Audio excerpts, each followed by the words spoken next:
We're good. Okay, I'd like to call to order our meeting of the Special Education Advisory Committee of Thursday, April 3rd, 2025. We're going to begin with the land acknowledgement. The Durham District School Board acknowledges that many Indigenous nations have longstanding relationships, both historic and modern, with the territories upon which our school board and schools are located. Today, this area is home to many Indigenous people from across Turtle Island.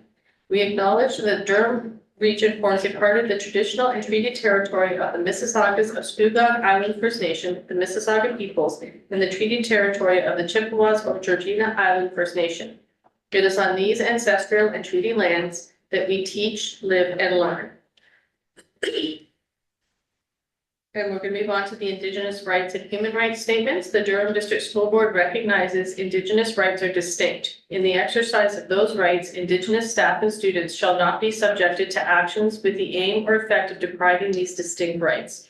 The Durham District School Board is committed to providing learning and working environments that center human rights and equity and are safe, welcoming, respectful, equitable, accessible, inclusive, and free from all forms of discrimination, oppression, harassment, and harm.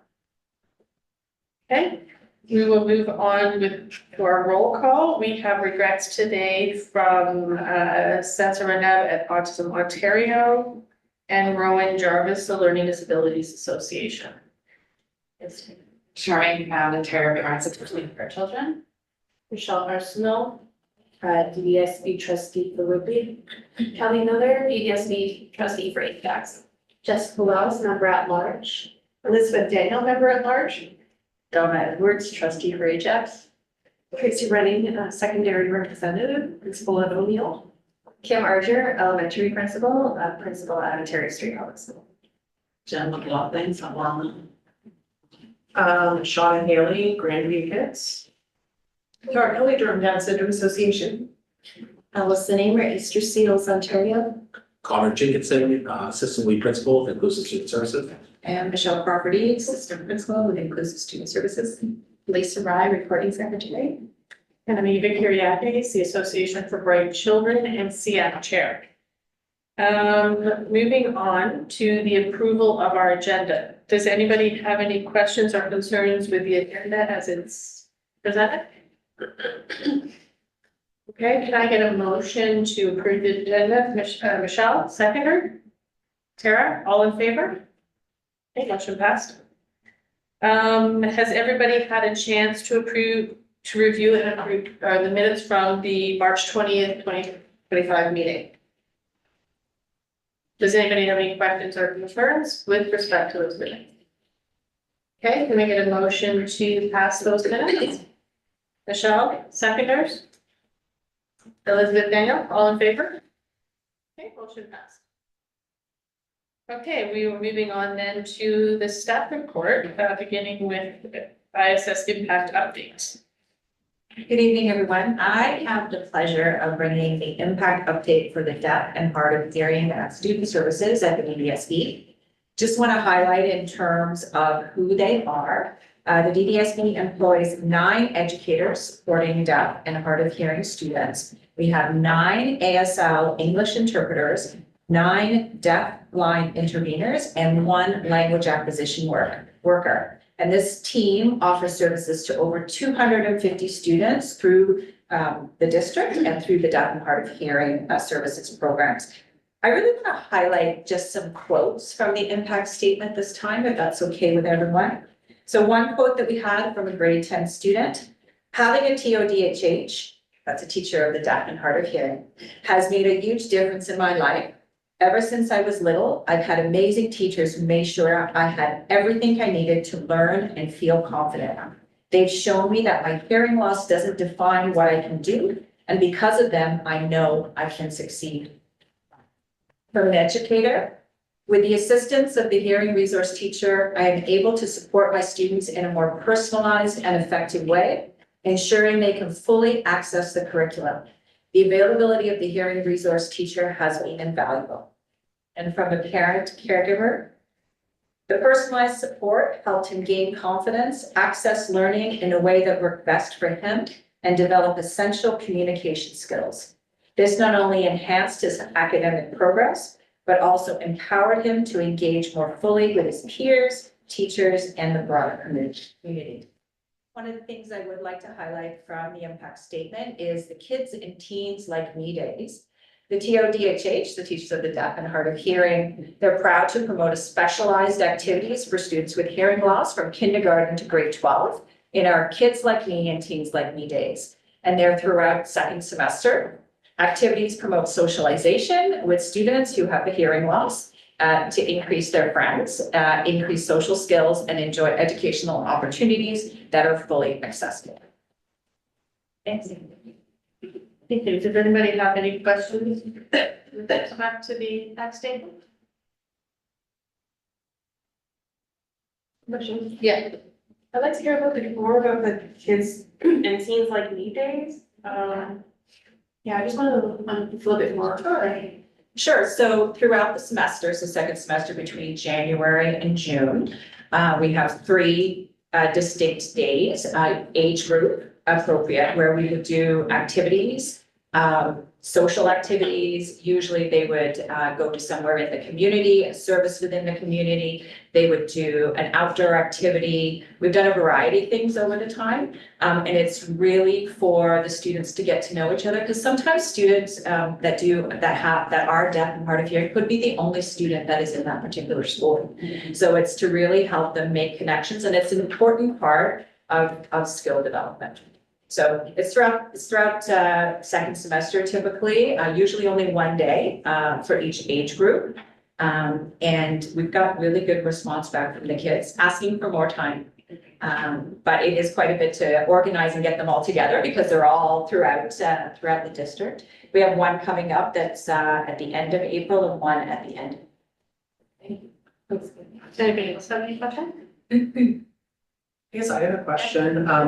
Is there access for students who are deaf or blind to like small class placements, or like is there like a provincial like deaf program for students to go and learn ASL or something? So our students that are deaf blind through a PPM have an intervener. We have a variety of students that are deaf blind across our district. Some are serviced through a PLP program. Some are mainstream. It really depends upon the student and what their direction is in terms of their pathway. In terms of a specific special education class just for students with the identification deaf blind. Anybody else have any questions? Yeah, go ahead. I'm just wondering if the similar opportunities were available for other student groups that have just fully outside, because I noticed that you talked about that being pulled from their classrooms and teachers would be doing that. So is that available for other, let's say, the blind community? I know Durham used to do that at one point, but. So we are in the process for our students that are blind and low vision to do sort of a mimicking of activity that we've had sort of in place with students that are deaf and hard of hearing for quite a while. We don't have as much capacity of students as we do with the DHH community. So we're in the process of organizing it. We do actually do it for gifted students that have an identification gifted as well. But we are looking at increasing the capacity. And how's that funded? So it is like a trip for students. Oftentimes it is substituted through the ISS department, but it is a trip. It's usually the cost is quite minimal. It's usually between $10 and $12. And if students, if the capacity of the family is not able to afford, if it's a problem in terms of sending them to the activity, we cover that. We don't want that to be very. So the decision for that being made, it depends on the community and the advocacy within the community. So it's not equitable in the sense that we offer it for a variety of different groups. It's whether that group, the teachers or the administrators or whoever's running that group is choosing to do that, or the community advocates to ensure that it happens. So that's a really good question. for students that are blind, low vision, and students that are deaf and hard of hearing, they're serviced through an itinerant. So there's no specific special education class. Whereas other students that have their placement in a special education class, the teacher is responsible for any sort of trips that actually happen. So for example, for students that are in our PLP class, there is board-wide events for the students that are age appropriate throughout the region. So the reason why for students that are blind and low vision and deaf and hard of hearing is oftentimes it's the only mechanism for us to bring them together. Where in terms of PLP, we do have a lot of pretty established events that happen throughout the district. Does that answer your question? So the vision students have a comparable opportunity as the deaf and hard of hearing? So they can have the opportunity. The issue that we have is sort of the organization of it, right? So it's the responsibility of the teacher. So, our deaf and hard, yeah, so the itinerant teachers choose to, and it's really, and for our students that are blind and low vision, it's not that the teachers haven't chosen to, it's to find the activity and the propulsion to be able to run the activity as well. So they're in the process of doing that. So we looked at blind hockey, for example, blind soccer, really established events throughout the community to see if we could do something with our students. So it's hopeful out of this semester. Good question. Thank you. Anybody else have any questions? I'm just curious, is this something that's relatively new? So I've been in the role for 5 years. Uh-huh. So for the first 2 years, unfortunately, we were under, Yeah. we don't want to say that word, but we were. But for the last 3 years, yes, they've For run the the last 3 events. years, okay. Only started with one event, where we had all students together, and then it's just really grown as our community has actually grown. So now it's moved to, was 2 events last year, now it's moved to 3 events. Okay.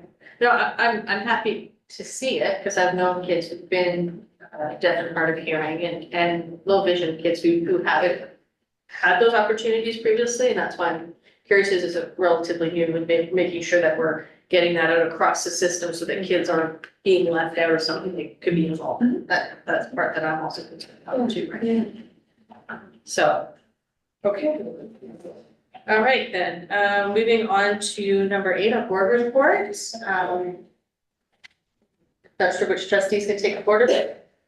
Well, there really isn't a board report because we met after the last board. And our next meeting is on Monday Monday. So yeah, I think No no board. day. So there's not really anything for the report at this point in time. Except I did want to share, like I missed last meeting, that I brought forward a motion in our governance and policy meeting regarding bullying in our board. So the motion is on our site for that package, agenda package for the February 26th governance and policy meeting. But basically, Dawn and I were hearing, well, across the board, we're hearing from our communities regarding bullying. And so, because as well as strategic plan, we're focusing on the mental health. We thought that bullying, the aspect of bullying could be looked into a little bit more and see where, like, what we wanted a report to kind of look into it. So it was approved and the motion passed unanimously. So I think that was just important to mention that happened in February. Anybody have any questions with respect to that? So what will that motion do exactly? Okay, I could read the motion if you'd like. Okay. Okay, so the motion stated that the staff will prepare an information report to the committee on all the DDSB policies, procedures, directives, guidelines, and practices related to bullying, as well as the DDSB's compliance with the legislative requirements regarding bullying in schools, so that the committee may assess and determine if there are any gaps in the policies and if there are any improvements that could be made as to transparency, reporting, and responsiveness to impacted students and family. So we just are at the beginning stages to come back with some information on what we've already been doing in our system, so. Encompasses all forms of bullying, racism, gender. All, yeah, within the system, yeah. Any other questions with respect to that? I have one. So will this result in some sort of like action plan within the schools to be implemented within the schools to help with, dealing with bullying? Because I know we have a lot of policies, but policies don't seem to solve the issues. And, you know, there's a lot of, I think it's something that reoccurs all the time and I've heard from a number of parents over the years about the kids who have been bullied being the ones sort of, once they finally retaliate, being the ones who end up in trouble for it. And so I think that's something that if we're doing some sort of review of it, that we should be looking at and make sure that there's some sort of way where they're drilling down to find out what sort of led up to certain things, because sometimes kids take it until they can't, and then they blow, and then they're being looked at as being a problem. So, I need to add to that, bullying not student to student, but adult to student. How it's not being addressed. Yeah, as Kelly said, is it really to review everything that is there and then look at some gaps and so forth, and then eventually you would look at, you know, sitting down, looking at our policies, reviewing, ensuring our policy address some of the gaps, and then an action plan to, you know, implement, Yeah, right? so we're going, to me, it's more of like, we have enough, there are in different areas of our school board, we have different, I guess I would say information and study that has, that's already been taken. So at this point, it's just kind of an investigation. We're going to have some reports coming back between our next governance meeting. So we're at the stage of just, let's hear what we got back from the report. So we haven't, as a board, come up with any plan but those are good important questions. And this is, I think it's good to hear from the community at large, because when we got feedback, it was from the community. It wasn't just our opinion, it was a concept. We were hearing a lot from the community. So from that review, I think it was just the appropriate time to, let's take a look at review. So that's the context where it came from. thank you. Any other questions? Okay, so moving on then to CF discussion and planning, the draft deputation on education finance. Does anybody need a copy? We have some copies here. It was circulated, but just in case you didn't print it, I'll pass these around and look at it. Eva can also project them to the screen as well. Okay, that's perfect. Yeah, that's good. I can do that as well. That's great. Or you print, okay.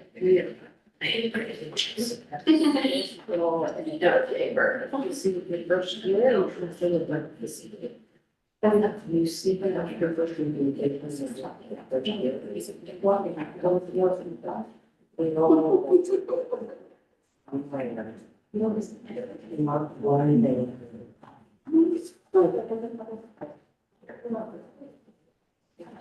Yeah, the things I really have to share. Oh, that's like I said, it's a lot. That's what this. Box. Yeah. Because I didn't have.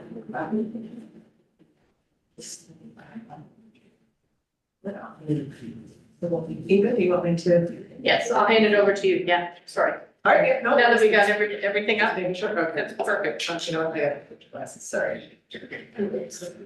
Getting old sucks, sorry.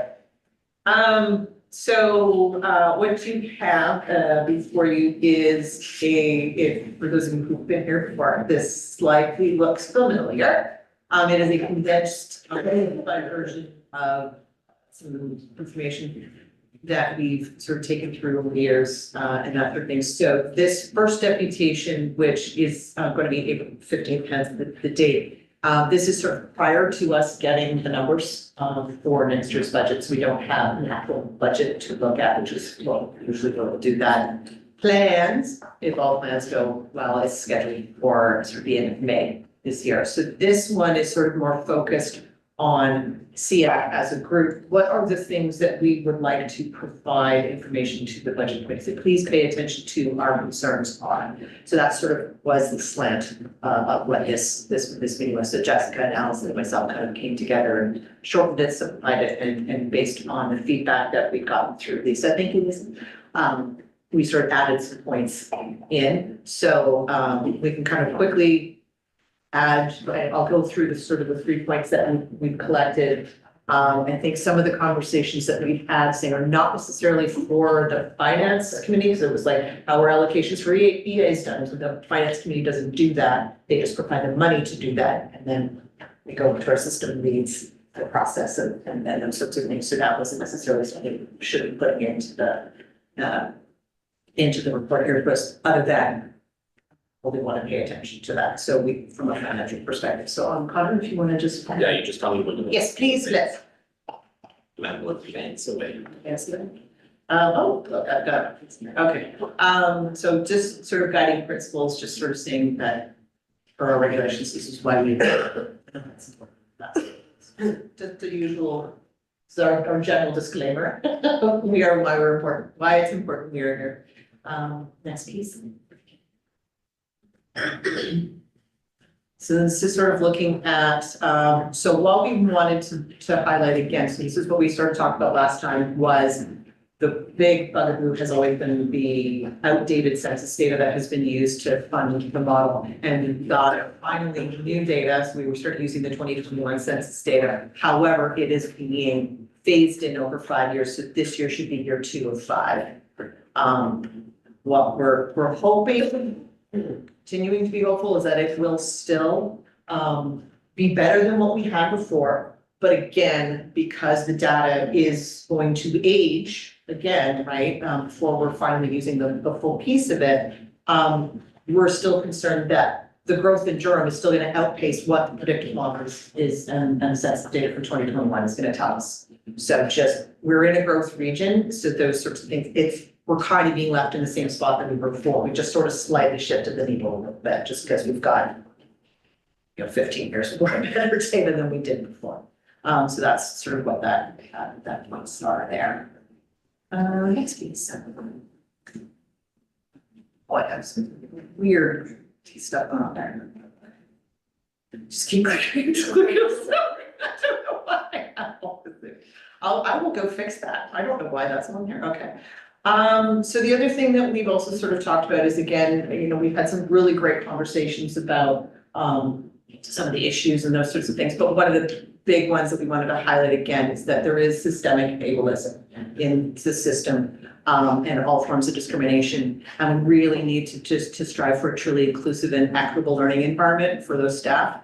And just sort of that last bullet point was one of the comments that had been given to us, saying we also really need to recognize that equity does not mean all students are treated the same. So really back to that whole concept, what we were talking about with universal design learning, you teach and play to every student's individual strengths, and then you support them in their individual needs. And it doesn't matter what diagnoses or not, that is just a common concept. And we just need to make sure, because our students generally have higher needs, there's higher support resources, we want to make sure that that is in place so that each student is receiving the support that they need for their specific situation so that they can be successful in their student growth. So that's what that last bullet point is about there. Next case. Transportation funding, still, again, back to the same conversation. So Donna, you know this way better than I do. Please jump in if I misspeak on this. So transportation funding, special education funding does not get its own budget for transportation. It is separate and distinct from special education funding. So transportation is its own set of funding, but we use a very large portion of that budget for the number of students that we have, that we are supporting. That probably 2 or 3, 4 years old, but I think the number of students that we support, we eat out about 40%-ish of that transportation budget for about 7-8% of the entire student, 10%. It's a little bit more that, and that's why I was just commenting that maybe we should pull the existing statistics as far as the number of people to put it at the very beginning and the number of people serviced by, ISSS and so forth. But and as well as DSPS's last annual report actually identifies the number of students, particularly if you look at, the number of students that, is transported by DSPS. If you look at our Catholic board versus, we basically have the majority of the funding, of students, right, as far as services, and particularly the number of, if you wish, small buses, compared to, so there, but the funding isn't distributed that way.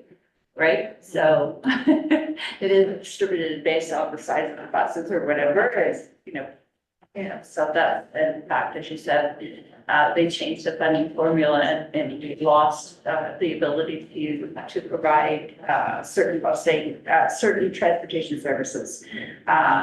Where, we have to limit, we used to be able, used to use, small vans, more than, I think we only use one or two now, compared to what we used to. So it's those kinds of things that have the impact that we have, right? So that's not a presentation, but I think at the very beginning, it might be wise, just to reiterate some of the statistics about the board, to help, see where this is coming from.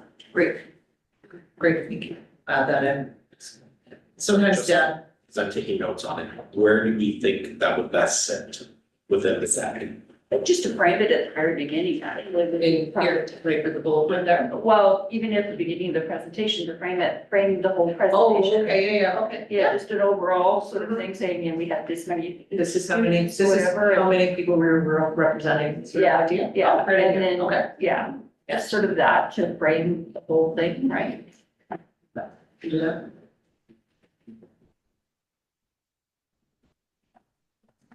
We can pull the current numbers. Yeah.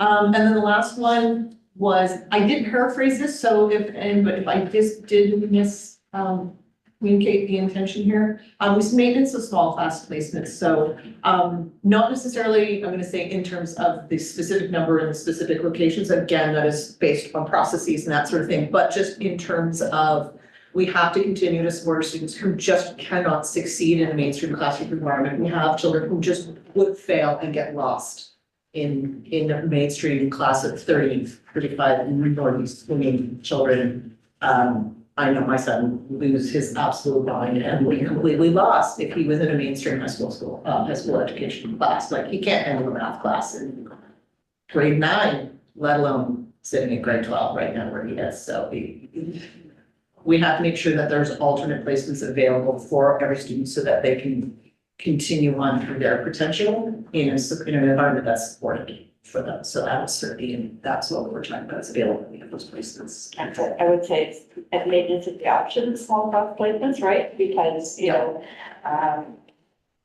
from that perspective, because we do see, at other boards where they have eliminated, small class placements. And so we still, as SEAC and as a board, we value the ability to have those options. But recognizing that, those small classes are, more costly to run, right? Because of class sizes, right? Absolutely. The only other thing that I would potentially say is it's not necessarily class size or small class per se, I would say it's special education class, so it's not just Yeah, by yeah. that PRC. Yes, that's, yeah, no, If we're. wordsmithing completely and 100% appreciated. Thank you. Thank you.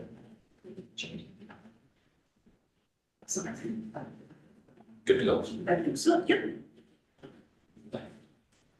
So then this is just sort of saying this is, we are committed to and will continue to do as we have, is continue to do or be an advisory committee and make our recommendations.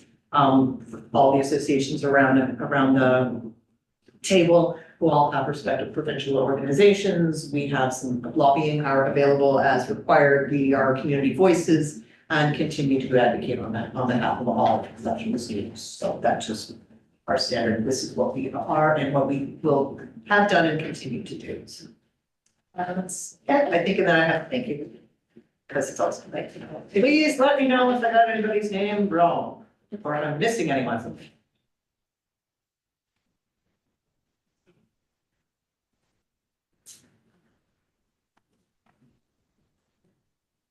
We do have the early students for license. Wasn't sure if We just verified that. oh, okay, perfect, okay, so you've won over years. We just don't have anybody who's available. Okay. We just changed the community parent advisory committee to family advisory. What was the family advisory committee? Okay, there you go.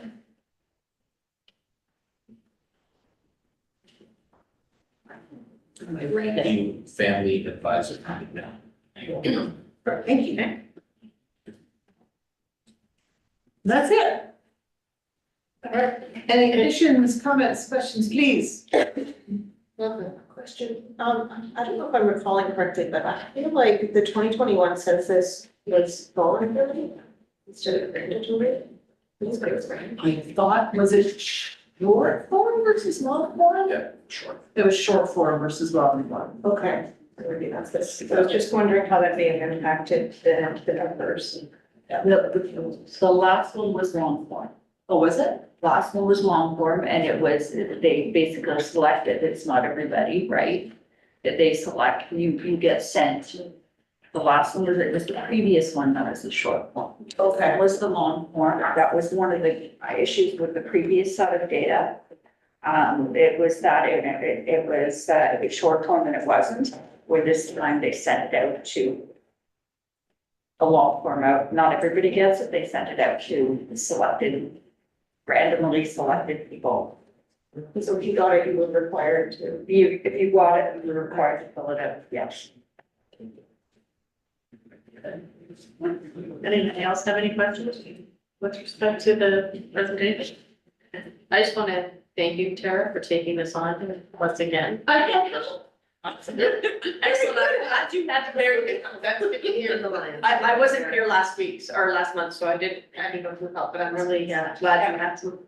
Yes. That other people are getting to know. Very as much well. appreciated. Yeah, sorry, go ahead. Yes, thank you for this. I just was wondering, because I'm not sure, I know the context is overall but funny, but just in terms of SEAC as a whole, I was wondering for the SEAC's commitment, this is a thought, if there should be a statement that adds in something about the like our commitment in terms of inclusive programming, like just something that like also adds in the stuff, like what we're really offering, like what we really have, because we talked about our recommendations to the board.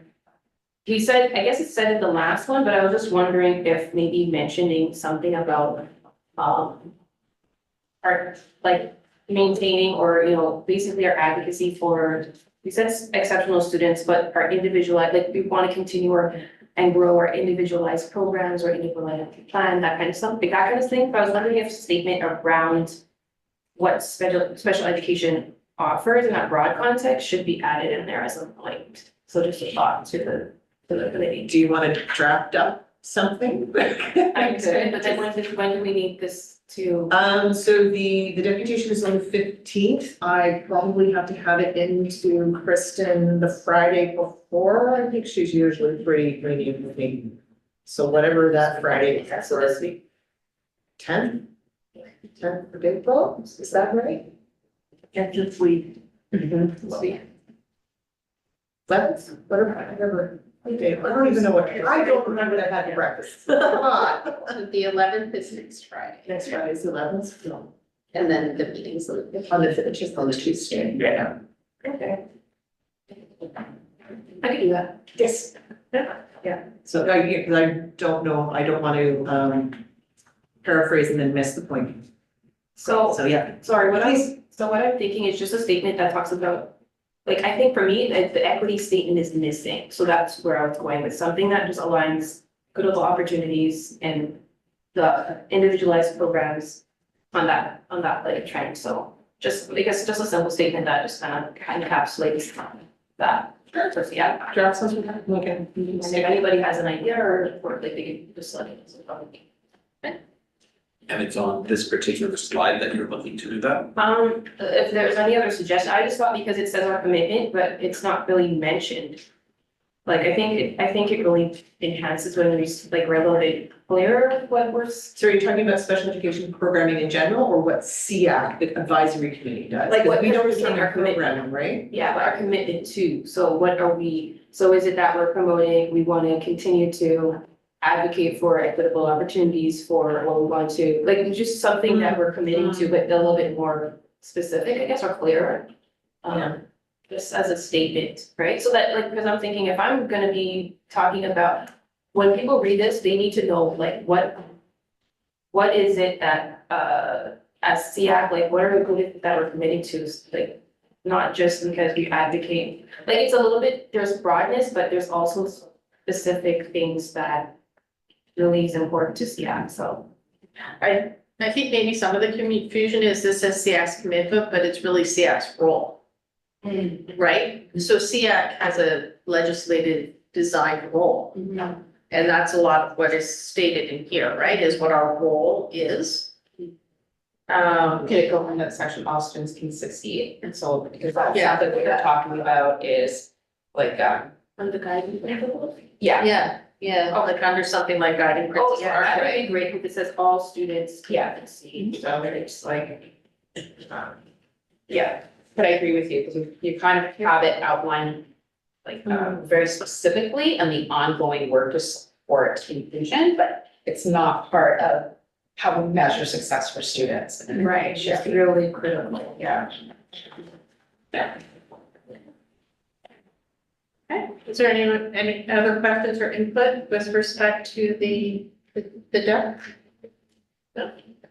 Okay, then we're gonna move on to the SEAC section. Oh, sorry, can I just say? Oh, yes. So if anyone would like to come on the 15th of April, for the finance committee meeting, I think it's at 7. Great. It starts at 7. Just to recall correctly. I can use that. Yeah, I believe it starts at 7. All moral support is very much welcome. Yeah, for I sure. appreciate it. For sure. That could be a contract. We usually get right in the front, we do a presentation, and then we can take this, we get the whole thing, so feel free. Okay. Okay, so we're gonna move on then to the SEAC section of the 2025-26 DDSB Inclusive Student Services Special Education Plan. Yeah, Is that set up? It's 6? It's 6, okay. oh, it's 6 o'clock. It's in my calendar for some. Okay. I know that work. Sorry. Yeah. Well, okay,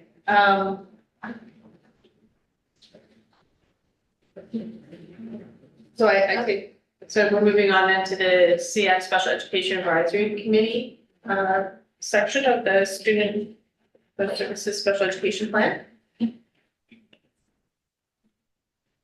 So, yeah. You got this, okay. I think so. I think we did share this some months ago. There wasn't any further feedback. Oh, so this is just bringing it back to us for sort of And final look, and are you okay with? And that we will be updating the brochures with the new association. Okay. Yeah, Help with projected. sure. I think the big role on this would be take a look at your association's descriptions and stuff and make sure that you're on there with the correct. And I just wanted, did we add in, So this is the plan that was published for 2024-25. okay, And so the brochure is published at the time, it's not what is currently on the system, so I just want to make sure that Grand View is on. it was currently being added, we're Yeah. working through the blur. Okay, Yeah. all right. Got it. I just pulling up the notice from the board website and it says Tuesday, April 15th at 6:30 PM. Okay. Okay, so.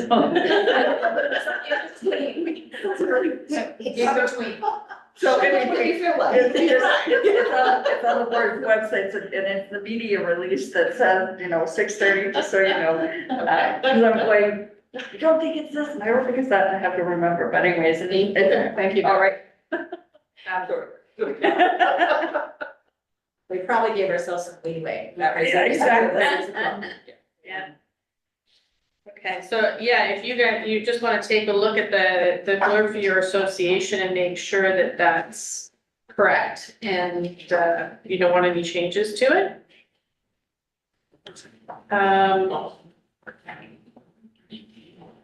And yeah, go ahead, Allison. Could I just ask that, I see that, other associations have the association's website, and for some reason I didn't put mine. So under Easter Seals Ontario, there's my email address. Could we also just add Easter Seals? I think it's just .org. Do you want to send me where you would like it to go? Sure. Yeah. I also noticed we should probably take off the early years consortium, if they don't have anybody representing. We should add Jessica. We should add, yeah, That's more, that's not on number much. yeah, absolutely, yeah, but that's, it's on a new one, okay. Yeah. Okay. Anybody have anything else to add to the SEAC section? No? Okay. Then we're gonna move on to the draft, SEAC meeting dates for the 2025-26 school year. We move that. And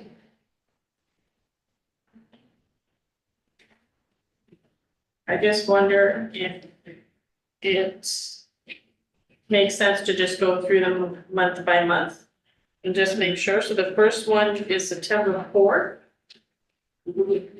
Can I interrupt you before you start? I remember a year ago, there was a request around the table to consider moving to Wednesday evenings, and I was one of the sticking points there. I said that Wednesday would work for me, and my conflict has changed, and I would potentially be available, so I can't remember where that came from, or if it's still something that is under consideration, but whoever it was. Was that around though, because we were doing it the third Thursday every month. And we found that that conflicted with a lot of school events, right? Because it seemed to be like a lot of schools would do, especially in and around, you know, the winter holidays and things like that. They're doing concerts and different things. Curriculum nights seemed to land on the third Thursday, so there was parent-teacher interviews with the third Thursday. So I think we initially talked about moving it to the Wednesday for that reason. But I mean, at the end of the day, it's the will of the committee. I mean, if people think Wednesday's a more convenient day for them, then we could talk about that, but I think that's why, and I think so we ended up saying, okay, how about the first Thursday of the month? Yeah. To kind of offset those issues that we were having around the forum. And it was also trying to clear up some of the timelines that I think we're having to we're going back and forth. We're always playing catch up, I think, as well. Right. So the first Thursday seems to have worked well, or I'll call it first week seems to have worked well. Yeah. So, Especially moving stuff to the board, it makes a big difference and reporting to you guys too, so that you The first, the first Thursday. Yeah, the first week is better, just to note that the board passed the motion to move its first board meeting away from the first day of school. So the first day of school is the 2nd. And so then that means that the board meeting is going to be on the 3rd. Right? So just so you know. But it's still ahead of us. It's still ahead of us, but just Okay. so you know. So does September 4th look good to everybody for that first week? okay, so that one's good. October 2nd is a conflict. Some dates of significance conflict, so. Oh, okay. Anything on the 2nd. Okay, so we need to consider either September 25th or October 16th. That's a good point. Okay, so so the 9th would be the Thursday before the long weekend. Yeah, that's true. Make important breaks. A lot of people take Friday. They can. So what would be the preference, this September 25th or October 16th? Yeah. I would not be here the 25th, but I could do the 16th. Okay, anybody else have a conflict for? I think the 16th? 16th would be better, just simply because we are literally having our very first meeting the third day of school. Well, and then we're, And and then we're also, trying to, then another 3 weeks later, we're having another I would second be meeting in concerned- September. I'm like, yeah, and I'd be concerned of possible curriculum nights with Yeah. the schools as well, right? yeah, so if we move into the 16th, then even if we go to November 6th, that's 3 weeks. So it's not like it's 2 weeks, like it's. Yeah, no, I think it's, So- I think it's the better day as well. And we have some, we already know of a conflict, right, for Jessica on that day, so I think that's better. Okay, so moving on then to November 6th. That's good. So the next two, I will be away from my other job Okay, on the November 6th and the December 4th. okay. So the week before or the week after would work with me, or I'm just not able to. You said you can send regrets for that? Yeah. Yeah. Yeah, probably better, because I think again with December, when we start moving things further into the month, we start getting into conflicts, right? Especially the closer to closer to the break, right? So, okay, so we'll leave November 6th and December 4th, and if you're not able to be here, that's okay, you just send your regrets. It's only 2 meetings in a row, so it's not a big deal. January 8th. Work for everybody? Yep. It's good. February 5th, okay? And then, okay, so March 5th, which is the week before March break. Is that good for everybody? Yeah. April 9th, April 3rd is Good Friday, so we're looking at moving it to the next week instead of doing it the 2nd of April. So the next 3 are conflict for April, May, and June. So again, week before, week after, I would be able to attend. So, We're getting into budget season around then, I would be hard pressed to move the dates, so that moves just because I.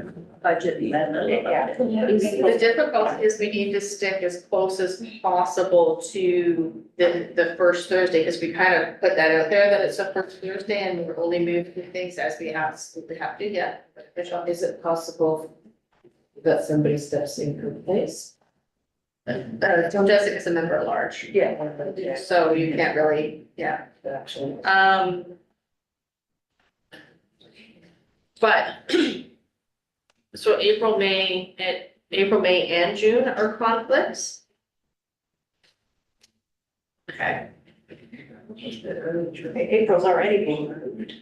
The April's already being moved, I mean, that we could play with a little bit, we can move it to the 16th. That's the other option. But then we're talking budget. I mean, if we end up in the same boat where we have the option for 2 deputations again, the 9th is gonna be really tight because we're assuming it'll be around the same time. I mean, the other option is the 2nd, but that's right before Good Friday, so I don't know how people feel about that. Or the last Thursday of March. Last Thursday, the 26th. Yeah, the 26th of March. I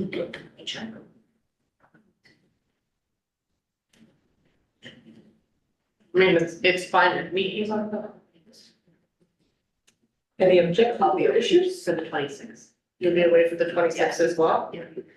Well, we may have to, do- so there is a provision under the legislation that you can request that SEAC approve that you're not gonna be here and you still retain your seat. It's just a motion that's made. And maybe we have to make a note to bring that forward in March so that you have, like, SEAC recognizes, yes, you have a conflict and we're okay with that, we know you'll be back. Okay. Kind of thing. That might be the only way to do it. Okay. Because we do have to think about budget and deputations. Yeah, and she would be able to call in. Just so that, you know. I don't know if they've ever done one before, but. Well, we sort of moved back to in person, we haven't, there's sort of no provisioning for, like, we're the. One of, I think, two committees governed by legislation, right? Like so we have to, there's no actual provision under the regulations for a hybrid format, so I was just the asking difficulty, because yeah. in which she, like, her part being here is obviously very important. And then to change the whole entire schedule versus, I was just wondering if, you know, she could just call it, like, that's so much simpler. No, I don't disagree, right? I mean, But it's Problem not, is- it's not up to us, and it's up to us. yeah, we're sort of bound by that legislation, right? And, There are options as well, because we know what the agenda is going to be. So you could provide your feedback in proxy, and we could bring your comments and things and stuff for, like, just because you're not physically here doesn't mean That's you right. don't get away. Absolutely. Or anything that you're bringing up, right, absolutely, 100% bring it up for you, Okay. 100%, so that we can do that as well, so Okay. get Yeah. materials is the case of. and if there's Fantastic, certain okay. things like, I suspect the April meeting next year, we'll be going through the dates for the. And you could provide your feedback on that, like when you get the agenda the week ahead, you could provide your feedback on most things right at that point. If that works. So we just need to make sure in March we acknowledge that your SEAC it knows you're gonna be away and is okay with that, because things happen for in general, right? So- Many things happen. So May 7th and June 4th. Okay, works for everybody? Yeah, and I actually, especially June, I like it to be earlier in the month, just closer to the end of the month. Yeah, we're getting into. Yeah, it's like a lot of back and forth with that, like, I think the only date we're changing. Yeah. Is that we can't do October 2nd, so we all decided on October 16th, that's the one that works, but everything else is gonna stay as is, the first Thursday. Or whatever, or sorry, April 9th is the other one that's not the first Thursday. Right. But that will be sent, like we get the calendar invites, right? Yeah. So ahead of time, so we can just put them in our calendar. And Eva, also, so my job in the First Nations is contract, and I don't Okay. have it until then at this moment, so that is part of the contract as well. So if Right. it doesn't get renewed, then I would be available. Okay, so it's still, right, but if it's not, we know there's provisions in the regulation that allow us to say, okay, we recognize you can't be here because of a work conflict and and we're okay. Okay. All right. Okay, moving on then to business arising from the minutes. Prior year SEAC deputation, we've taken care of that. Items to include in the deputation, that was the link that was circulated. Right, that was previously circulated, so I don't think we have any outstanding items arising from last month's minutes. Correct? Okay. Moving on then to association reports and committee reports. Does anybody have any association reports? I have an Easter seals report. Shall I just go ahead, Eva? Yes, please. So last weekend, Easter Seals Ontario hosted a conference for youth. So these were youth with physical disabilities in preparation for post-secondary work, post-secondary studies. So there were workshops being led by facilitators with expertise in financial literacy, in securing scholarships, understanding your rights in a post-secondary institution in terms of accessibility support, et cetera. So I wanted to share that with you. And I also wanted to just indicate that in May, during the National Accessibility Week, Easter Seals has its Red Shirt Day. And I wondered if in May on the agenda, even actually I can just do it during the association reports, can I just talk a little bit about Red Shirt Day? Yeah, that's actually exactly what it's for. So go ahead. Perfect. Yeah. And with permission, I would get on loan, if possible, a number of red shirts that I would love if people could just put on. I could take a picture and then you could take it off, so that we could put it on social media. The Easter Seals really encourages the visibility of those t-shirts. So if people were open to that, I would just dig out a bunch and put them. Thank you. Perfect, thank you. Does anybody else have any association or committee report? Okay, I do for the Association for Bright Children. I just want to let everybody know that there is a annual ABC annual family event in AGM, Making the Connection on Sunday, April 14th. Actually, you know what, I lied because that's out of date. So they haven't updated it, so I take that back. Unfortunately, they're not very good at keeping it up to date. Okay. Then we are gonna move on to correspondence. Do we have any correspondence? No, no correspondence? Okay, then moving on to community concerns. Does anybody have any community concerns? Grace? No? Okay, I do. I have, so interestingly enough, I have, understand that there's been a parent from Pingle Creek that's reached out regarding the decision by the board to have gifted classes. And that, they apparently have been informed that the board will be instituting a lottery to determine which students are offered the placement, should their caregivers wish or choose the option of a self-contained gifted class. And the issues raised by this parent is actually very similar to issues that I raised. And apparently they've had a conversation with Andrew McCauley last week, as did I. Some of the concerns I raised at the February SEAC meeting.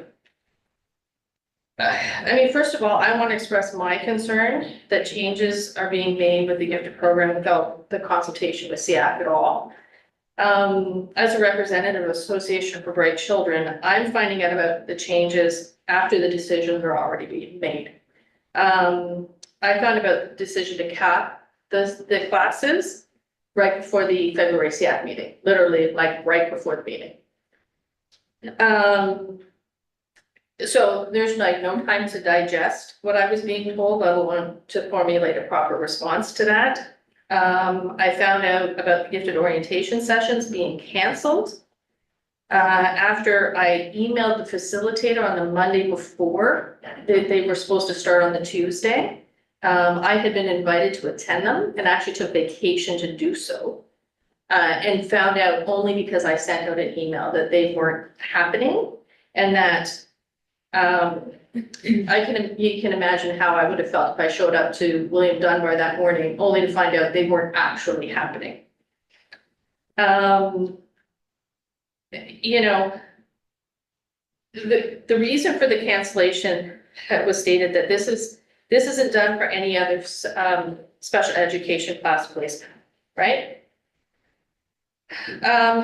So first, with respect to the cap on the spaces, like I just, want to make it clear, the gifted classes don't cost the board any more than the mainstream classes. They are capped at 25 students. The class average cap is capped 24.5. That's the class average cap. So the funding for the gifted classes does not come out of special education funding. The only thing that comes out of special education funding for the gifted students is the identification process and some facilitator support, which is only a 0.5 support. They don't have a dedicated facilitator.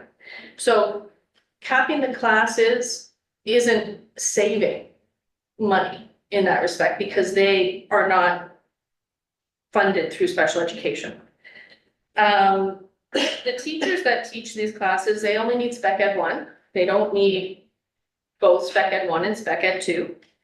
So the funding comes from the core education plan, right? And the same thing, your class hits a certain size, then they get a new teacher, same kind of funding. The only, outside of the, we don't place limits on how many students can enter the French immersion program, right?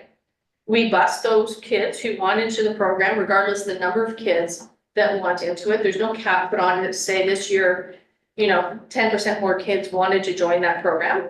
They're just, that's accepted, right? There's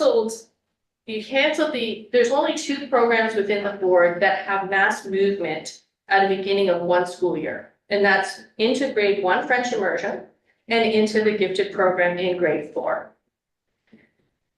So it is way more efficient, even from a staffing perspective, to have one orientation session, sort of in each school that's offering the program, than to have each kid randomly visit the school.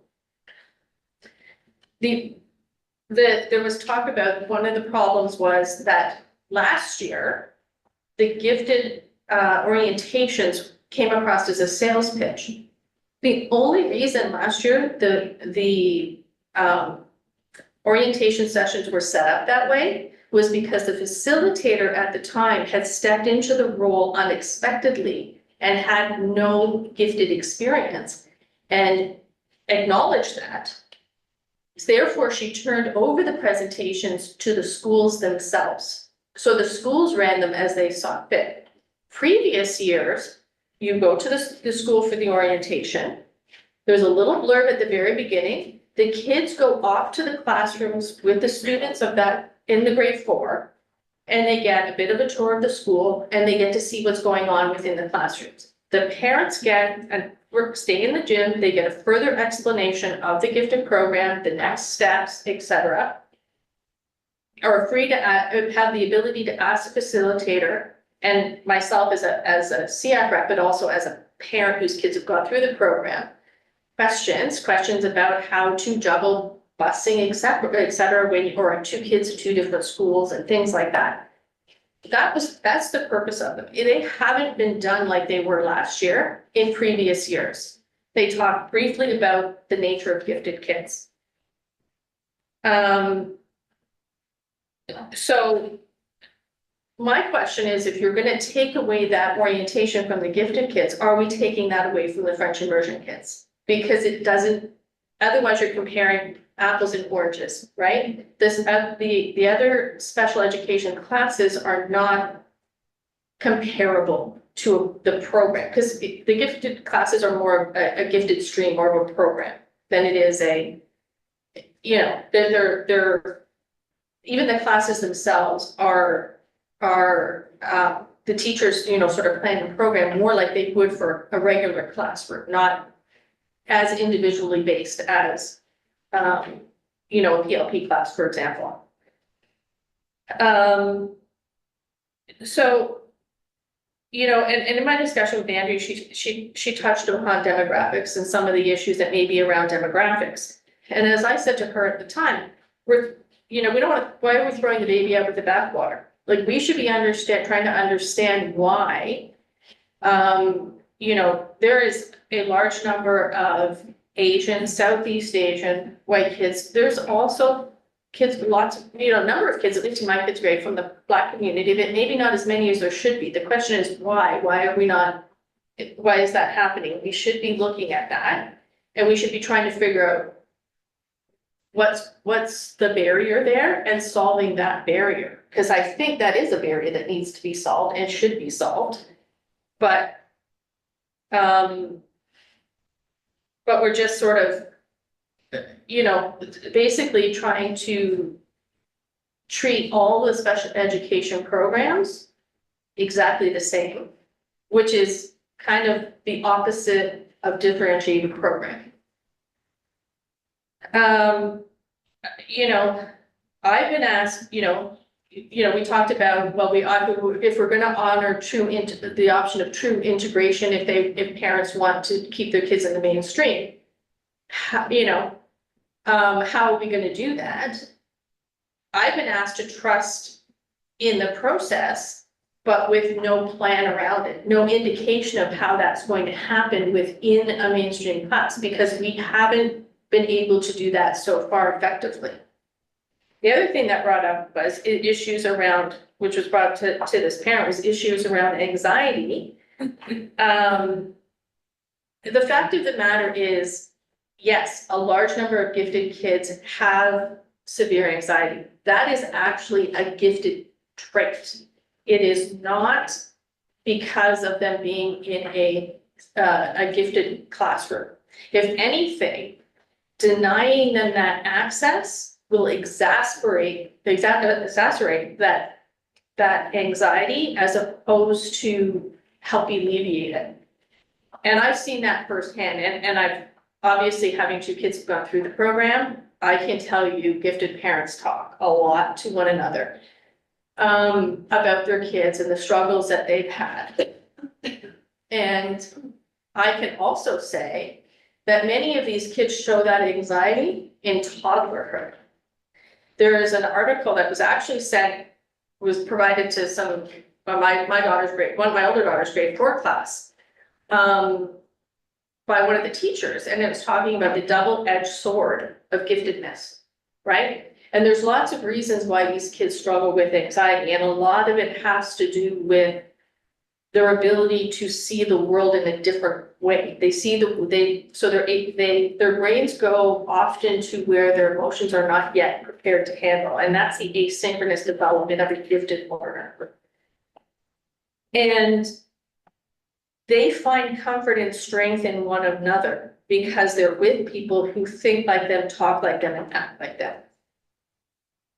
So we're making these changes. I'm not sure what's changed within the board level, because prior to COVID, March of 2020, we were doing the gifted orientations, and following the orientations, Andrea, myself, and the facilitator were touring the schools afterwards as a way to show support that the board was supporting the gifted program.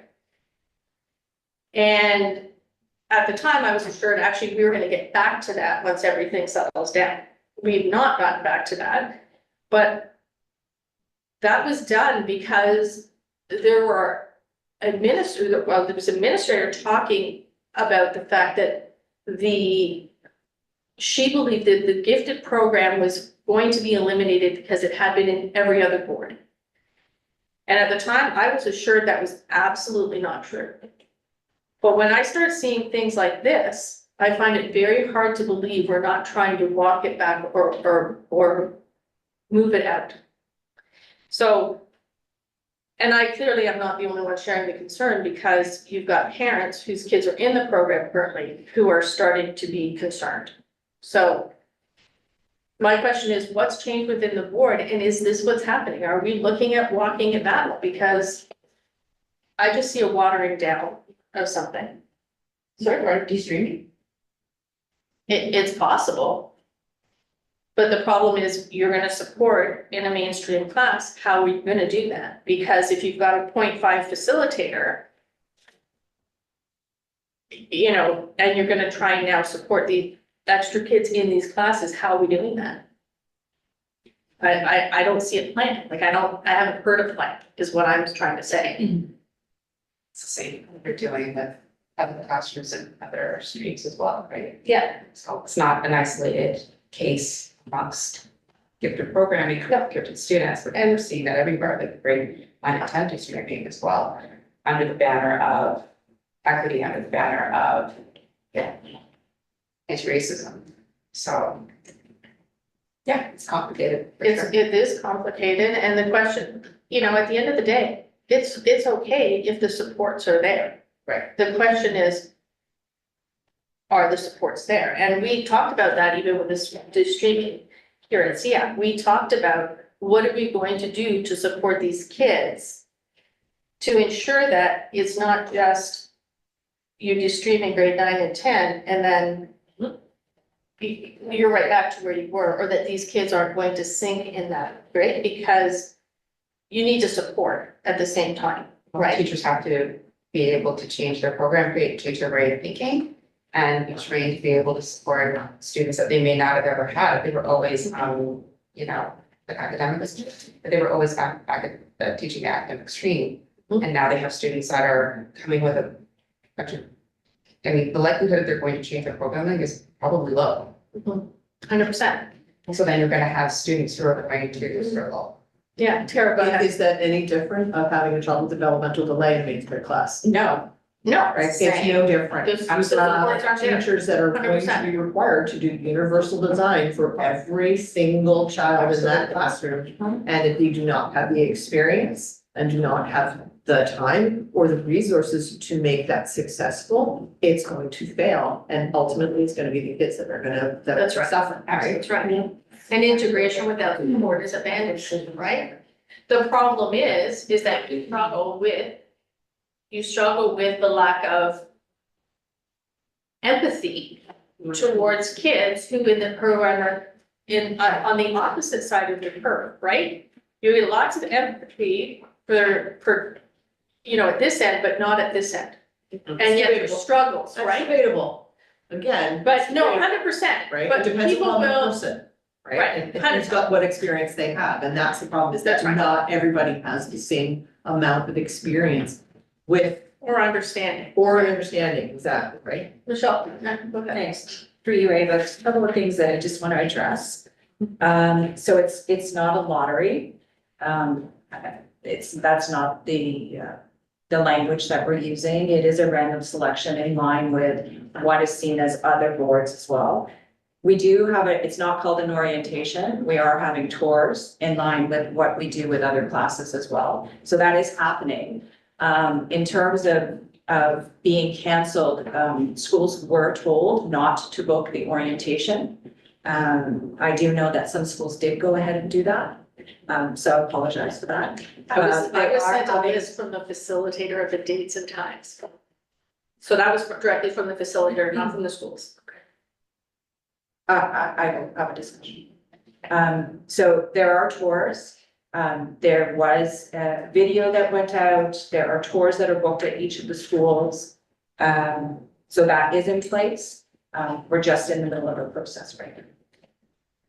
Yeah, no, I understand the changes that were made. I just fail to understand the difference between an orientation for a French immersion class, a school, and an orientation for the gifted program. When you're talking about a larger number of students moving at the same time. And it seems to me to be less efficient to do tours if the parents request them than it does to have one session. So the tours are one session. They're not per request. They're one session. That once the offer goes out, the tour has been set. So it's very similar. It's not doing the one-off. We definitely don't want to do that. But it is doing the tours at the particular school through the principal and the cert at the school. Like I said, I think we're comparing apples and oranges here when you talk about the orientations for this compared to other class placements, because you're not moving kids into a PLP class at a specific grade level. That's on an individual basis based upon needs and the decisions of the parents about what they want for their child in a different way. So you might have, you know, a few kids move, you know, a handful of kids moving at one time, where you've got, you know, in some cases, you know, 2 classrooms full of grade 1 or grade 4 kids moving into one school at one time. It also allows a better opportunity for those kids to get and parents to get an idea of the decision that they're making, and that they're making, you know, with it's to go on a tour, it's different. They're not getting to see a class placement, but when you're like going to the classroom and spend the time in the same way as you would if you were going into your child was going into a PLP classroom, you get the opportunity to go in and view those classrooms. So I just don't know what's changed. I'm concerned about the direction, and as the associate representative for the Association for Bright Children, it's my obligation to advocate for these kids. And I think there's a lot of misunderstanding about the needs of these kids. And when I talk about, you know, sort of the empathy side of it, it really comes down to, oh yeah, so your kid's bright. And yet that actually has very little to do with the decision. Shauna? Thank you. I have a few thoughts. I have a question though. Why has there been a decision to cap the program? So for many, through you, Anita. For many reasons, in terms of, currently right now, we actually increased the class, by 2 classes last year and the year before by 2 classes. It's perpetually growing. But our region is growing. Our reason is growing, but we do not fall in line with other special education classes on the same size.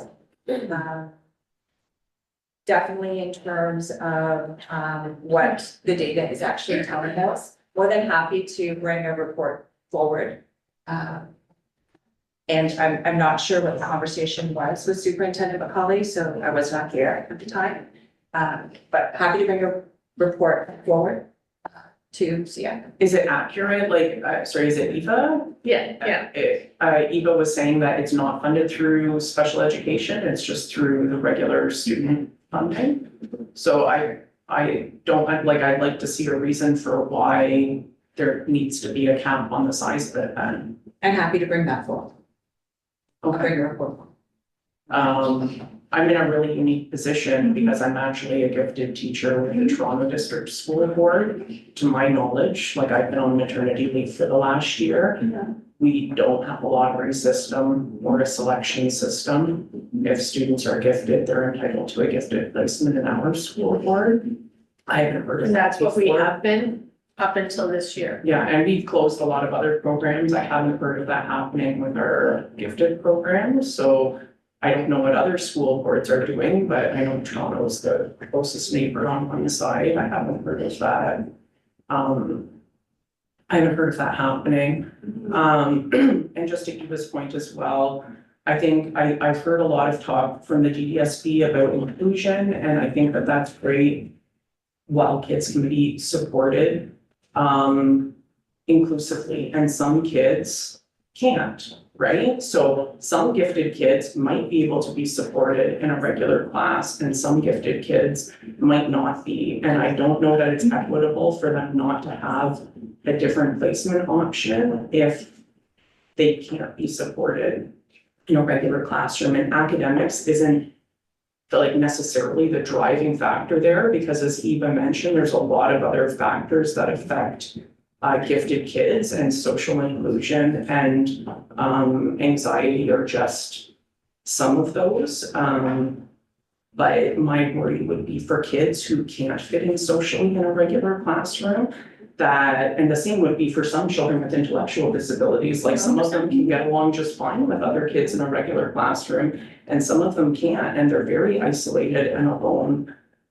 For some kids, this also drives inappropriate behaviors. And when we talk about bringing up about bullying, and we look at kids who aren't being supported appropriately, of course, they start to act out because they're just screaming for help to say, I'm not being supported appropriately.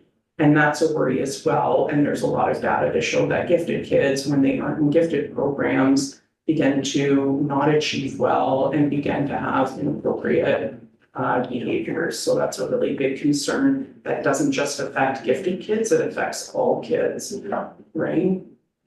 Thank you for that. Yeah, and I think the other aspect of that is when we're talking about gifted kids, like we need to understand 20% of all gifted kids have an alternate identification. ADHD, autism, and generalized anxiety disorder at the very top of those lists. And any teacher who teaches it will tell you it's probably higher. That's just who's identified with the alternate identifications. So we're not, like I've always said when I sit around this table, I advocate, and anybody here who knows me knows, I'll advocate to the death for any kid, regardless of the disability, especially the more marginalized they are, or points of marginalization. And these kids often touch more than one area of marginalization. And I think that we need to recognize that, and we need to understand that when kids start to, shut down because they're not being supported, they start to disengage. You're risking later on as you move into high school, these kids walking away. And that's one of the reasons why it's been recognized that these kids need that kind of support. Basically, as far as I'm concerned, it's denying service to gifted kids. It's denying, when the only extra cost to the board is the identification process, which will still be happening regardless. So I don't understand how this is a savings outside of possibly transportation, but we don't take that into consideration when we're looking at French immersion. So I think, right, instead you're taking a group of students who have been an identified exceptionality and taking programming away from them, options away from them, really. Go ahead, so I'm sorry to highlight on this. Yeah, no, I go ahead. I was just gonna say that, before COVID, we were actually looking at capping French immersion, just so you know, or creating a lottery or something to that effect, because we had increased. Now, the difference is that, as you're correct, is that it's funded differently. And so there was changes done around French immersion. The report came to board. For this to happen, again, quite honestly, from a board perspective, I've been looking for reasons why, an action plan, how students are going to be supported, the impact and the long-term impact as been mentioned by the individuals from a board perspective. So, and the fact that, this is what we're hearing about through SEAC members, and a few emails. I've received a couple now emails from parents, and it's never been discussed until now. So that's we talk about public consultation, when we're required to do public consultation. I find this a little bit disturbing that this is what I'm hearing now at the table. So from a board perspective, as a role as a trustee, we have to ensure that we have public consultation. Special education, we provide, we always value and provided a range of services and placements for our students, recognizing that it is a financial, not this particular thing, but overall, we've always supported by additional funding to support special education, because it just to increase and support the success of our students. So just that's my opinion as a trustee, is that, it's a little disturbing that I'm hearing this here. And it's the first I've heard of it was from parents and from this table. Go ahead, Michelle. I don't want to put my foot in my mouth, but just speaking with other people, we're in a situation where there's going to be a lot of interesting things happening with a lot of programs. Not just with these children that need the support. And one of the biggest problems also with French, downsizing with French, they don't have teachers. And I see this being the next thing. They don't have enough people who are specialized to teach, nurture, and take care of these students. And that, like I said, it's not just this program. The board, as a board, we just, and I don't want to put my foot in my mouth, but I believe that is just listening to conversations. I believe that's where we're going.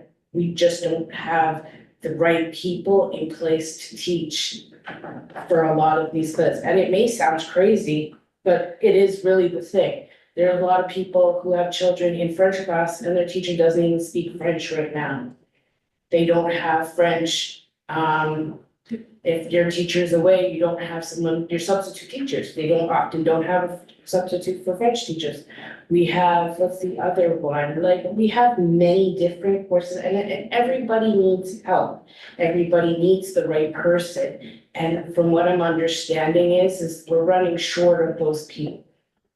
I would believe that for sure for French. I wouldn't believe that at all for special education. Especially There's given- tons of special education qualified teachers. As was mentioned, you only need spec ed part 1 to teach a gifted program. It's a much harder, like you have to actually speak French to qualify to Right. teach French. It's a much harder process. I say that also as a qualified French teacher. It's a much harder process than taking a one-off course where I already speak the language for it. But but what is the demand like right now? For For French teachers. no, not too, this, for not yeah. just French teachers, but for teachers in, say, special, any one of those other classes, what is that demand like? Is there a high number of people who are running to teach in these classes? I don't know that there is. I don't know, I don't wanna put my foot in my mouth, but I'm starting to see a trend, not just here. I think we're, though, a little bit like, there's a bit of confusion when you're talking about like teaching the gifted classes. Because you only need spec ed 1, a lot of teachers have the spec ed 1. And when there's a supply teacher needed, they don't require it, even in LTO, they brought it, I had teachers, my kids were in school, who went on that leave, the LTOs did not have spec ed 1. And they were teaching and they were allowed to teach in the gifted program, so it's not the same as a French program, you're not gonna have that. You're looking at teachers needing spec ed 1 and 2 to teach in a PLP class and stuff, and they need to, because they need to understand those kids. Now, I don't know what the shortage of kids or teachers with that is, I haven't heard of that, But it hasn't come to this table anyway. in general, there is a shortage Of teachers, sure, but those kids are going to be in a classroom regardless. The numbers work the same way, you have to, in order to get another class open, otherwise you have splits, right? Mhm. So they're still gonna be in a classroom. It's not like it's funded through, and having a gifted class is not taking away from any of the other special education placements within this DDSB, because it's not funded through that same funding.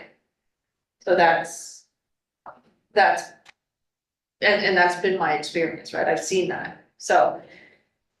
As far as the shortage of teachers go, I mean, I think that's somewhat across the province, so. And the French is, yeah, there's a limited number of French speaking teachers, right? But we still haven't capped the sizes in the French environment. So. Kelly, you were gonna say something? I don't know if we have any other additions to the points that were raised, but I'm just, because what I heard ultimately, is that there was an offer for a report. But I'm wondering if it's that SEAC as a committee were asking for questions to be answered, like specific questions to be brought back, because it seems like there's some some unclarity of some procedures and steps, and then Trustee Edwards brought up the consultation process. I think a report would be sufficient, but I just wanted to kind of round up what are we really asking for? Because I think we wanted it clear as a team. Well, I think some of it is putting my position forward as the representative for the Association for Bright Children, putting my position forward about the changes that are being made, because there wasn't consultation about the changes ahead of time. It brought to my attention after the fact, and not really for consultation, but just as so you know. Okay. So that's very different, and it's also upsetting, because I don't feel like changes being made to any of the other spec ed classes without that consultation happening at this table. So that, again, goes to the understanding and empathy towards the kids that were within this program. But also, whether we call it a random selection or we call it a lottery, they're really the same thing. It's not looking at the needs of a child, it's saying, we're gonna put your name in and we're randomly selecting who's getting the placement. And for some kids that don't get selected, that can keep them in a very difficult and hard situation. Like some of these kids, Like I had two at either end. My younger daughter could have stayed in French immersion program and done well and succeeded and done well. My older daughter socially was drowning because she's the one who needed it for the social and emotional support. Another child that I know stayed in the French immersion for quite some time, had dual identifications, mom was concerned about moving, waited, didn't move until grade 7. And that child's life changed overnight. Went from spending lunchtime in a office in the school to friends and socializing and going out and getting together and playing games with people they didn't otherwise have. And that was from kindergarten to grade 7 that child struggled with that. So this is what we're talking about. Like we're not, it is not just a, it's not as simple as people think. It's not just about enrichment. Enrichment is a great thing to watch for these kids when they get it. It is that social, emotional piece of being with kids who are like them. And for some of them, that is the survival for them. And I fear that we're gonna see some pretty negative impacts if we start pulling it back for these kids. And it's disappointing because it's something that Durham has been well respected for across different boards for many, many years. And I would hate to see that change as well. So I think my big question is why now? What has changed? And where is this going? I think a good follow-up question would be, like, when I'm looking back over the SEAC brochure that we all just approved, under the heading of the roles and responsibilities of the SEAC are, the first bullet point says to make recommendations to the board with respect to any matter affecting the establishment, development, and delivery of special education programs and services for exceptional students within the board. Gifted students are exceptional students. I guess the question I'm hearing Eva ask, and that I would also echo, is why wasn't the SEAC consulted before these changes were made? That's kind of concerning that step was skipped. Yeah. Okay. Yeah. Dawn, there was, as I said, there was an offer of report, so I mean, it would be great if that came back as far as, you know, reasons why this is being considered. And as I said, really,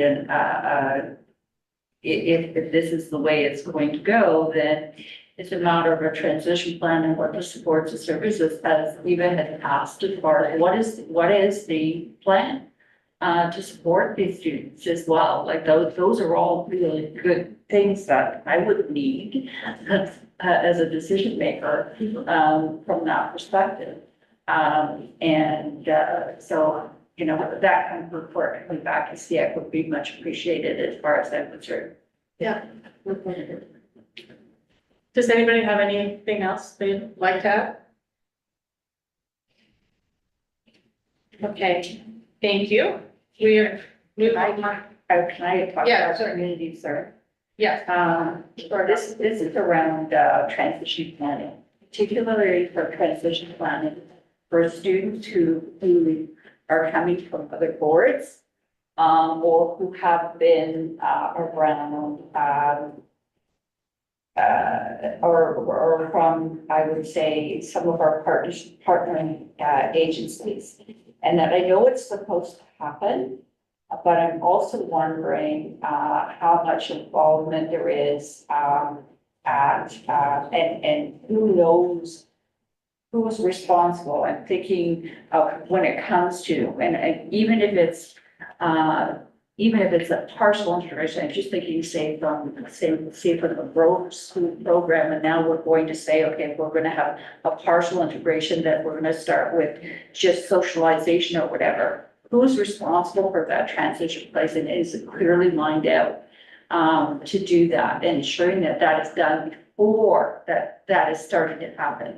And the reason why I'm asking that is there's been several incidents to my awareness where we've had students that have had difficulty, and because the supports weren't necessarily there, or there was a misunderstanding who was supposed to provide what. So particularly between other boards coming in, ensuring that that is happening. And then, as I said, from particular partners that we have. And especially if you have, I can think that there are sometimes there's programs within school.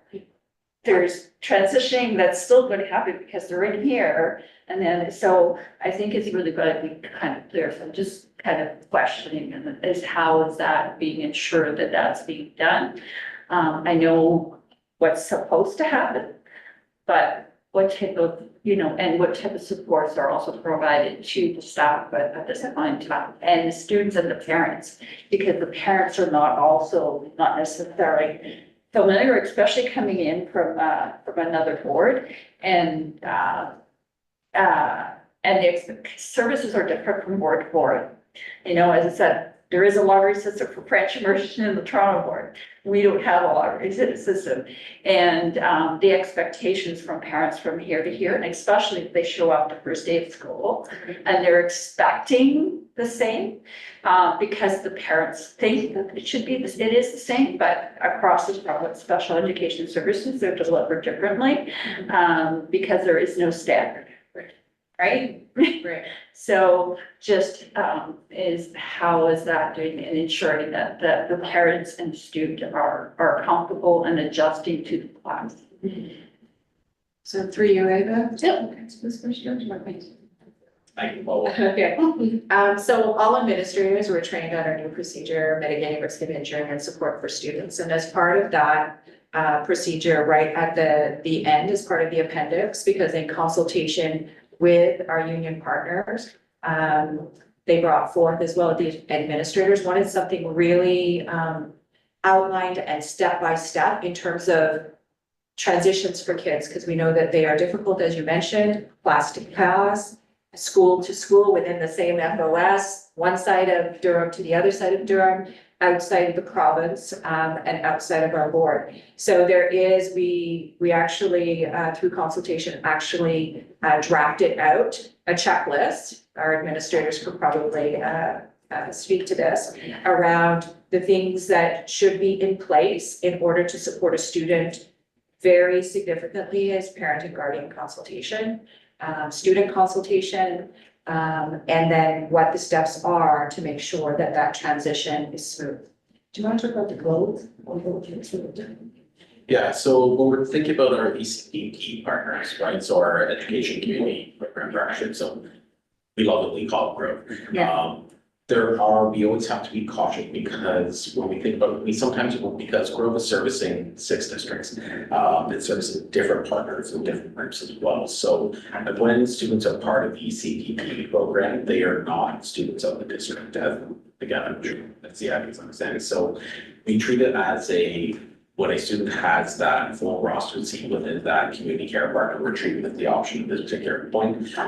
Then that is something that we always look at as treating that kind of out of district process, because we want to make sure that we're making all those right connections, and that we are looking at that in terms of how students are coming into system and considering all of those points as well. So the process that is established through those transition documents and through some of those checklists and some of those processes, because that's what we heard time and time again, is that there really needs to be, to a phrase, sense of what's the process that we need to follow, what are those things we need to consider as we go through it all. We really lean in and understand exactly, if students come through that, they've been involved in some pretty intensive treatment. There's been some considerations around many different factors, and we really want to know where students are looking at that particular point, what are those assets that students always work from, because in any transition, where students have, and where are those assets that our students are bringing into bringing into their school and bringing into that conversation. Is there any other questions with respect to the transition? Does anybody else have any community concerns? Oh, sorry, Michelle, sorry, I didn't finish. So what happens when those transitions are happening? Very seriously, because her question, she and I both know I'm leaving it at that. What happens when that doesn't happen? Like, how does that get followed up?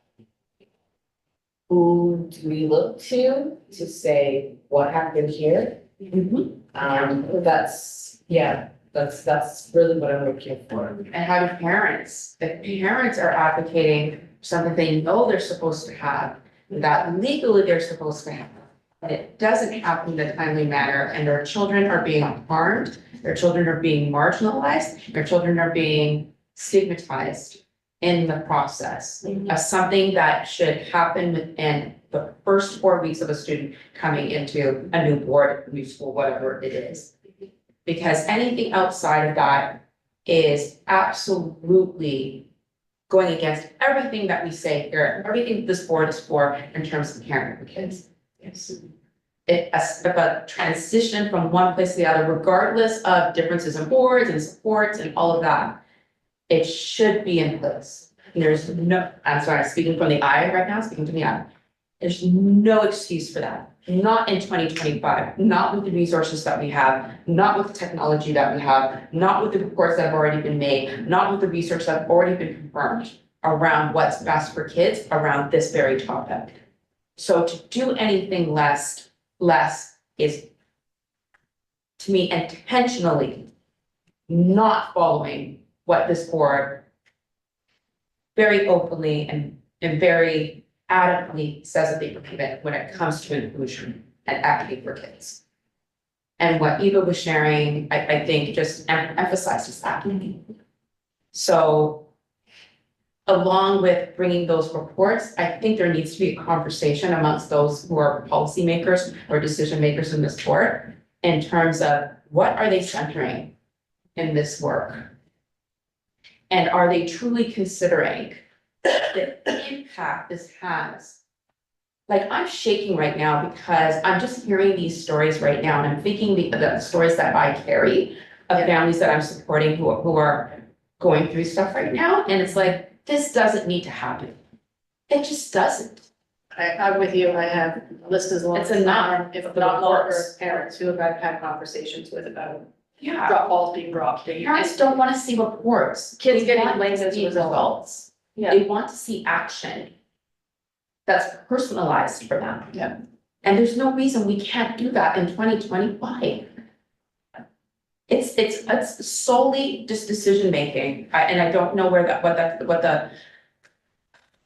it's decision making, that's it.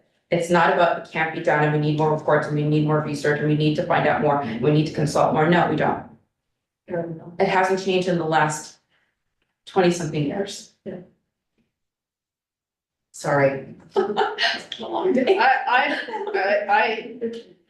can echo the same thing, like I've talked to lots of parents with kids, with IEPs and safety plans and things put in place and different balls that get dropped along the way, and at the end of the day, behavior is often communication, right? And integration without support is abandonment.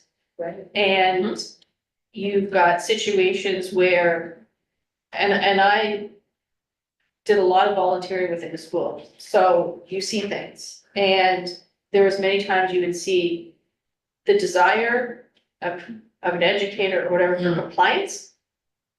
And a kid sending body language messages that they're not able to provide that compliance. And it's escalated and not de-escalated. And then at the end of the day, it's the child's fault. Because they melted down and people maybe get hurt. Because the larger the child gets, those more of concern those meltdowns can become. And I think that's another issue that needs to be looked at, right? Because that's all part of this, right? It's like what are the needs of this kid? How do we provide them? And not expect to fit them into a mold that we want. Because it's not gonna work for a lot of children. Yeah, right, what Question that I would like to What answer, and I'm not expecting it here, but it is an answer that really needs to be answered stat. Or what is our purpose here? Because that is true. And I guess, there was an article that was a really well-written article, and I don't know if anybody saw it, but I passed it on around. basically, exclusions and soft, what they're considering as soft exclusions. Okay, and the term has come out, because I've heard of this as other things. And soft exclusions, they're not, the exclusion, there is an exclusion, portion under the Education Act, but it is being used a lot across the province. This is not, across the province, it is being used to exclude students because the needs are not being met. And so, when I personally hear, a person comes into the board who has a child with a child who is identified, who has an IEP that's coming from another board that has significant needs. And we don't have the resources here, and they're being told, well, we can't provide the support here at this point in time, so you have to keep your child home for 6 months. That's not a good thing, right? Because, all the things that Charmaine has talked about, that shouldn't be happening. I understand, believe me, I understand fully the financial implications around this board. I've been around long enough. And also having 2 children with that and understanding the difficulty within the schools, the teachers and principals and, what they have to do to support our kids. I do fully understand that. And I mean, I'm the first one there to be at the door to advocate for additional funding and additional services, and all that stuff when it comes to, give us a standard, what you expect and who's responsible, provincially for some of the things that are happening. I think I brought to this table just recently that I know that our school authorities are are running into the same problem, and they're being told they're not being funded. They basically were told that, wow, you can't support them, so they can your kids can go to Main Street, and that puts back onto upper, right? And that's a whole different thing. So I think that when it comes to that, we really have to start collecting data around what is really soft exclusions or those I think I forget what the term that has been used to float it around the sport. It's just changed. But across the province, it's called soft exclusions, it's called in-school suspensions, it's called a variety of things, right? As far as that's concerned. But I mean, that really has to be looked at. We have to take and start collecting that data, providing that information, because we're not servicing our kids, but it's also to help our partners out there, because they don't have funding. It's got to be collaborative effort, because we as a school, I don't expect our teachers to become psychologists, can become, they can't be everything. On the job. I mean, they have to have a little bit of knowledge of this and that, but they can't be that full-time support that, that child needs. We need the support also in the community agencies who are also being cut back. And the only way we can do that is by getting some of the data, getting some of the information to be able to start advocating, to be a team around here to advocate as one of our other jobs is to advocate provincially and so forth. And with our municipal partners and our, other levels of government. And be able to take this data and lobby the SEACs to the province to help, try and alleviate some of these issues. Yeah. I mean, one of the most effective things that I think that happened across the province was around mental health. And we're at the Ontario Youth Mental Health Coalition group, and it was made not only of educators, but it was the health professionals and everybody that put together, and they put an action plan together. And then we were able to move provincially things something together.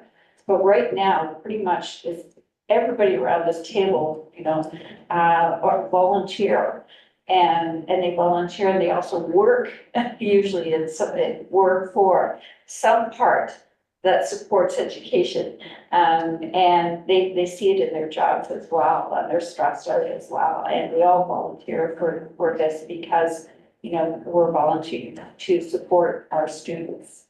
And they need help as well. So I think collectively we can do something for it.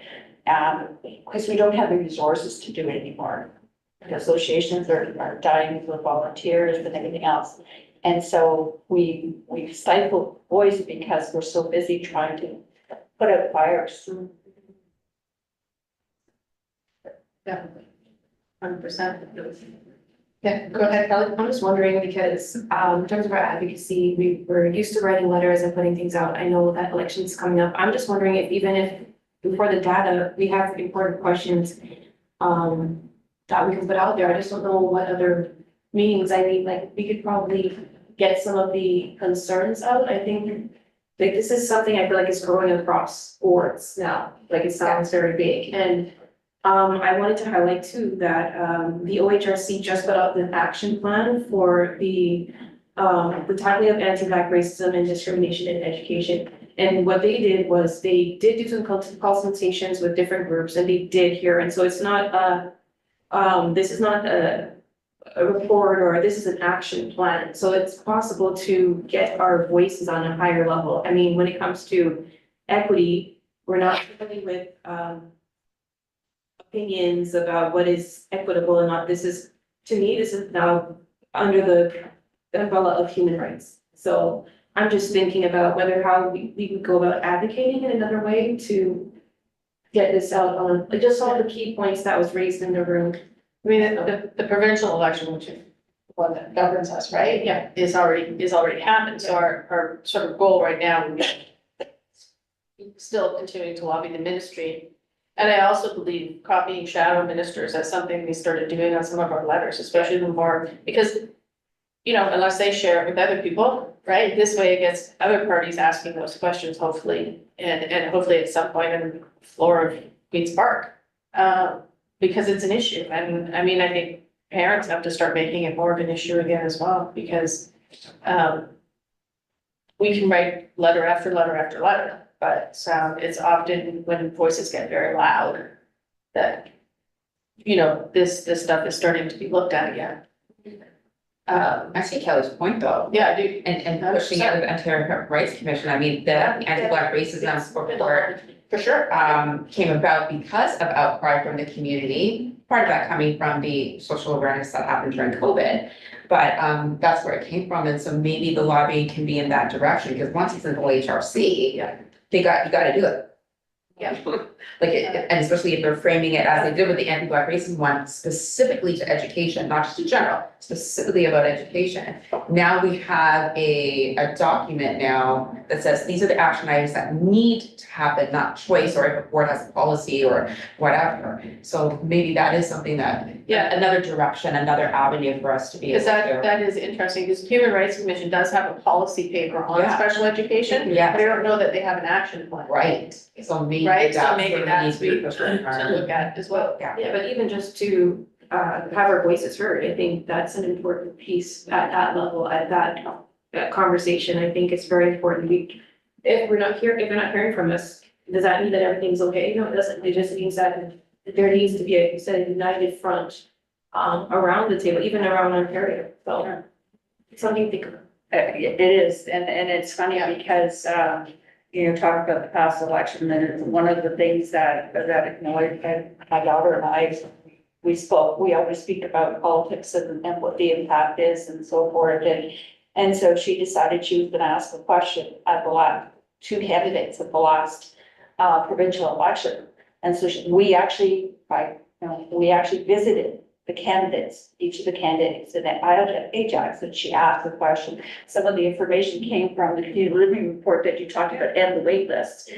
She gave a little blurb, and then she says, what are you gonna do for people like me with disabilities? That was her question. And it you know, it was kind of astonishing when one was actually in an office where there was sort of the open house of one of the candidates.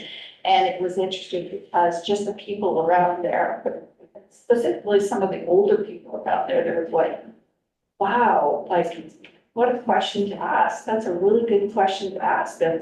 And she's so brave and just the reaction to it was interesting, but she got her answers and others didn't answer, other candidates didn't answer it, right?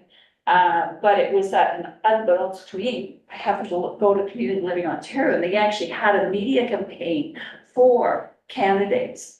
And they actually asked candidates these questions, but I didn't even know that that was happening. I should belong to my community living group more, pay attention to my community living group a little bit more, but anyways. But it's those types of things that is really, really important. Our kids can do a lot and they can advocate and their voices, even within the board, are not being heard. You know, as far as that's concerned, we have a lot of things we try to include, of course, we try to include student voice, but sometimes our students are not being heard as well, you know. So that's the biggest thing, but I think it's a really good thing and I feel fun and keep on pushing it. That was one of the reasons why the standards, it's sitting there, you know, been sitting how long now? 4 years now, 5 years now. 5 years. Yeah, so, yeah, no, actually, no, it's still considered 4 years. But anyway, so, you know, and it talked about standards and talked about in order to ensure that every student across the province got the same amount of services. And one of the things was outlining the roles and responsibilities of the levels of government and the different governmental agencies. Because it's still not defined, as we know. We look back at some of the policies and regulations that date back to 1980 something, depending on which regulation you're looking at, right? Yeah. 100%.